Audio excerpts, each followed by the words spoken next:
नमस्कार जोहार। आज हमारे साथ राष्ट्रीय पिछड़ा वर्ग मोर्चा के राष्ट्रीय अध्यक्ष चौधरी विकास पटेल हैं। हम आपका अपने स्टूडियो में स्वागत करते हैं। बहुत बहुत धन्यवाद। ये जो हरियाणा में जो हिंसा हुई है नूह मेहतोब में, इसको आप किस प्रकार देखते हैं?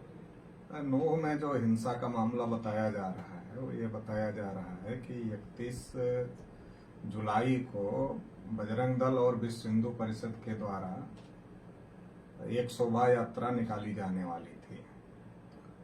तो इस शोभा यात्रा के बारे में पुलिस प्रशासन को भी जानकारी थी कि इस प्रकार की यात्रा निकाली जा रही है, और इसके बावजूद भी जिस प्रकार से उस शोभा यात्रा के दौरान जिस प्रकार की हिंसा हुई वो बहुत ही ज्यादा दुखद है और बहुत ही ज्यादा निंदनीय है। और ऐसा लग रहा है कि देश के अंदर लगातार एक के बाद एक हिस्से में, अभी मणिपुर में इसी प्रकार किस प्रकार से मणिपुर जल रहा है, किस प्रकार से महिलाओं के साथ किस प्रकार का व्यवहार वहां पर हुआ, जिसको कहा भी नहीं जा सकता, कहने में भी अच्छा नहीं लगता मुझ से।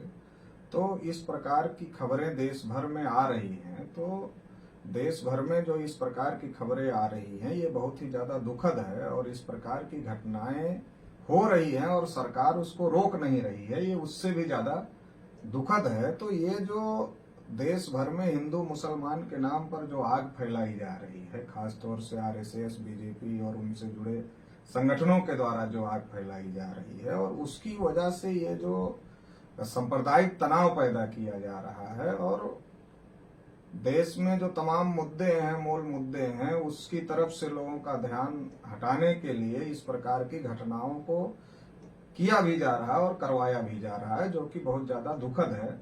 इस प्रकार की घटनाएं नहीं होनी चाहिए। राष्ट्रीय पिछड़ा वर्ग मोर्चा की तरफ से हम लोग इसकी घोर निंदा करते हैं। जो मोनू मानेश्वर था उसका वीडियो वायरल हुआ, उस वीडियो के कारण ये विवाद हो रहा है, इस पर आप क्या कहेंगे? जो जानकारी मीडिया के माध्यम से आ रही है उसके अनुसार 31 जुलाई को ये शोभा यात्रा निकलने वाली थी। 2 दिन पहले मोनू मानेश्वर का एक बयान आता है, वीडियो आता है कि वो इस यात्रा में शामिल होने वाला है, जिसको लेकर के दोनों तरफ से विरोध शुरू होता है। और जो मोनू मानेश्वर है वो 2011 में जो भिवानी हत्याकांड था उसका आरोपी रहा है, और अभी जो कुछ दिन पहले जो मुस्लिम 2 नौजवानों को बोलेरो में जिंदा जलाया गया था उसका भी मोनू मानेश्वर आरोपी है। और इसके साथ ही साथ उसके सोशल मीडिया पर लोगों के पीटने के वीडियो वायरल होते रहते हैं, हथियारों के साथ उसके फोटो वायरल होते रहते हैं। तो जो और वो अपने को बजरंग दल से जुड़ा हुआ भी बताता है, और हरियाणा का जो काऊ टास्क फोर्स है उसका वो एक चेहरा भी है।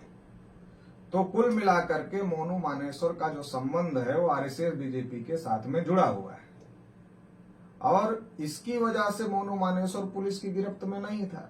इतनी बड़ी बड़ी घटनाओं में आरोपी होने के बाद मोनू मानेश्वर खुलेआम वीडियो बना रहा है, खुलेआम जो है वीडियो बना करके डाल रहा है, और पुलिस उसको उसके ऊपर कोई कार्यवाही नहीं कर रही है। और इसका नतीजा ये हुआ कि इतनी बड़ी घटना हो गई।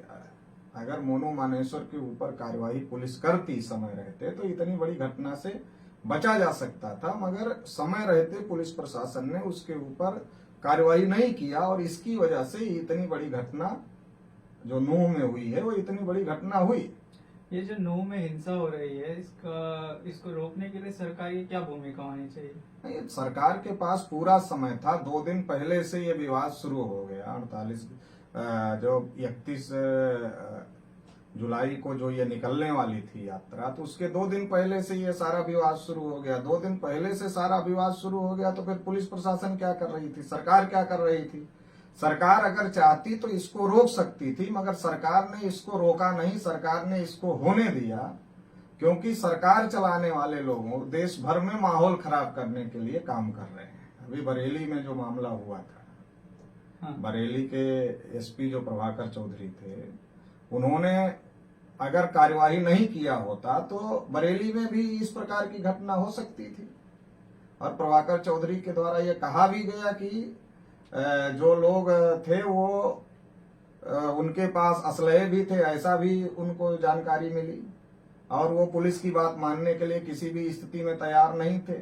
और नूह में जो घटना हुई, अगर वो शोभा यात्रा निकल रही थी और पुलिस प्रशासन की जानकारी में निकल रही थी, पुलिस प्रशासन की अनुमति में निकल रही थी, तो शोभा यात्रा में निकले हुए लोगों के पास तलवार कैसे दिख रही है, हथियार कैसे दिख रहे हैं? अगर ये सारे दिख रहे हैं तो इससे ये बात साबित हो रही है कहीं ना कहीं इसमें सरकार और पुलिस की संलिप्तता है और जानबूझकर देश में माहौल खराब करने की कोशिश सरकार के द्वारा और आरएसएस बीजेपी के जुड़े संगठनों के द्वारा किया जा रहा है और इसमें पुलिस का उपयोग किया जा रहा है। तो इसके लिए आप जिम्मेदार किसको मानते हैं?